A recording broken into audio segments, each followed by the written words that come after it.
আগে একটি ভিডিও দেখেন, তারপরে কিছু কথা বলবো। ইচ্ছে করে জানতে আমি জিন্দা নাকি লাশ, দোজখের অন্য নাম কি সুদূরে প্রবাস।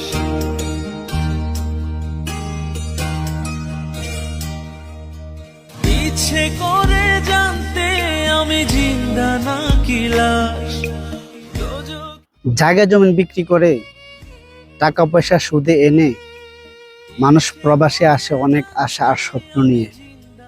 প্রবাসে আসার পর কারো জীবন হয়ে যায় লাকি, কারো জীবন হয়ে যায় ফাঁকি। ভিডিওতে যে ভাইটিকে দেখতেছেন, নিশ্চয়ই তিনিও অনেক আশা আর বুক ভরা স্বপ্ন নিয়ে প্রবাসে আসছিলেন। হয়তো স্বপ্ন ছিল একদিন অনেক টাকা পয়সা হবে, ঘর বাড়ি হবে আর হাস্যোজ্জ্বল চেহারা নিয়ে দেশে ফিরবেন। কিন্তু কে জানতো এই প্রবাসী তার সাজানো গোছানো সুন্দর জীবনটাকে এক নিমিষে তছনছ করে দিবে।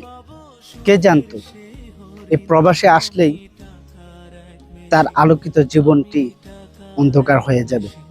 বলছি, ভিডিওতে যাকে দেখতেছেন সেই প্রবাসী যোদ্ধার কথা। তিনি কিছুদিন আগে সৌদি আরব রিয়াদ শহরে মোটরসাইকেল অ্যাক্সিডেন্ট করে জ্ঞান হারিয়ে ফেলেন। তাকে হসপিটালে ভর্তি করানো হলে প্রায় 8 থেকে 10 দিন পর তার জ্ঞান ফিরে।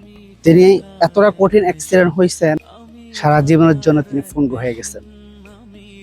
তিনি এই জীবনে আর কখনো হাঁটতে পারবেন কিনা, উঠে দাঁড়াতে পারবেন কিনা তা কারো জানা নেই। তাই আপনাদের সবার কাছে অনুরোধ, আপনারা সবাই খাস দিলে মন থেকে এই প্রবাসী যোদ্ধার জন্য দোয়া করবেন। আল্লাহ যেন তাকে অতি দ্রুত সুস্থ করে দেন। আমিন। আমি কেমন আছি কি খেয়েছি রাখে না কেউ খোঁজ, আমার চোখের জলে